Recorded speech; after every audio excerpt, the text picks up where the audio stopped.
question a été envoyée par un très jeune auditeur qui, dit-il, a 9 ans. Quelle île a pour capitale Bridgetown? Pour moi, le jeu des 1000 euros, c'est une tradition française avec 50 ans d'existence.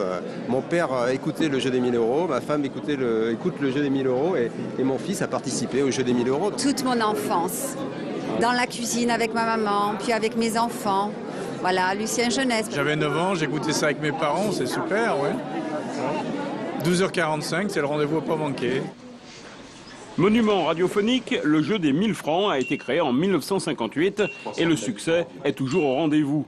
Devenu le jeu des 1000 euros, la recette est restée la même et les communes sont toujours très nombreuses à vouloir accueillir l'événement. Au début, par exemple, quand ils parlent de Fontaine-Saint-Martin sur les histoires des moulins, donc on leur a fait un petit topo, si vous voulez, hein, sur l'histoire du château du Buisson, sur le Fontaine-Saint-Martin, qui était avant où il y avait 3 villages, sur les moulins. Puis après, eux, ils en ont rajouté un petit peu en prenant sur une encyclopédie ou en s'enseignant sur Internet. Créé par Henri Kubnik, reprise par Roger Lanzac, Lucien Jeunesse, puis Louis Boson, le jeu radiophonique le plus populaire de France est présenté à présent par Nicolas Stoufflet, épaulé par Yann Pailleret au métallophone. Ce qui fait le succès du jeu des 1000 euros, c'est qu'il n'a jamais changé d'horaire.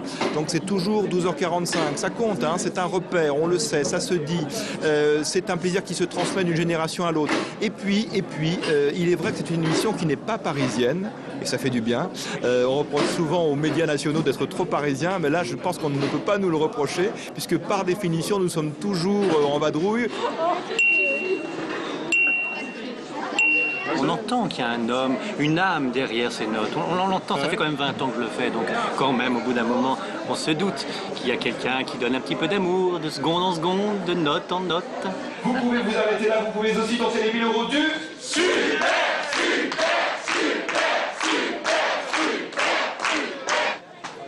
Et la série d'émissions enregistrée à Fontaine-Saint-Martin sera diffusée les 10, 11 et 12 mars prochains.